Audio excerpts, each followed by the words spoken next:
À la radio française, il y avait une émission très populaire qui s'appelait Le Tribunal des flagrants délires. Moi, je crois que toutes ces histoires autour des ingérences russes pourraient constituer vraiment un sujet infaillible et permanent pour cette émission si elle existait aujourd'hui.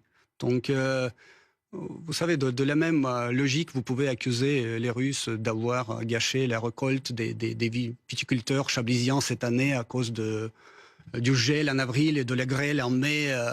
Je ne serais pas étonné si un jour mon pays sera accusé d'avoir coulé le Titanic parce que ce fameux iceberg fatal pourrait se détacher du glacier sibérien et être téléguidé par les méchants russes. Mais non, il faut que même la folie Alexander, ait ses limites. Sérieusement. Sérieusement. Vous n'avez rien d'autre à répondre? Mais sérieusement, j'ai rien d'autre à répondre parce que c'est tellement ridicule.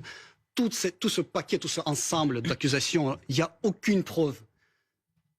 C'est pas la première fois que vous allez régler vos comptes sur un pays ou un territoire étranger. C'est-à-dire, on a suivi vos agents à la trace au polonium en territoire britannique en 2006. Vous avez tué un des vôtres en 2018. Les services britanniques le disent, ça. Les étoiles de David, c'était les Moldaves derrière. Les empreintes rouges à la peinture, c'était les Bulgares. Oui. Pour les cercueils, c'est vraiment comme une anecdote là.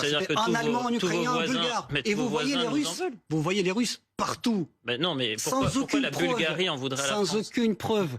Désigné coupable sur la base du fort probable. Mais ça, franchement, c'est du nouveau dans la jurisprudence et dans l'état du droit. Pourquoi les Bulgares et les Moldaves en voudraient à la France? C'est très intéressant. Demander aux Bulgares et aux Moldaves. Oui, parce que bizarrement, c'est pas les Vietnamiens ou les Philippins, c'est à chaque fois vos voisins. Enfin, c'est pas non plus les Argentins ou les Chiliens. Non, vous les considérez comme Européens, c'est plutôt vos voisins. Hein. Vous les considérez comme les vôtres. Géographiquement, ils sont plus proches de chez vous que de la France. Mais ils se trouvent tous en France. Pourquoi à chaque fois les regards se tournent vers l'Est? C'est très intéressant. On aimerait bien savoir aussi, parce que là, j'ai entendu une formule géniale aujourd'hui. Alors, c'était hier, puisque ces trois personnes alors se sont dirigées vers l'Est, donc là, forcément, ils sont liés avec la Russie. Il n'y a pas que ça, Alexandre Makogonov. Le gouvernement français vous désigne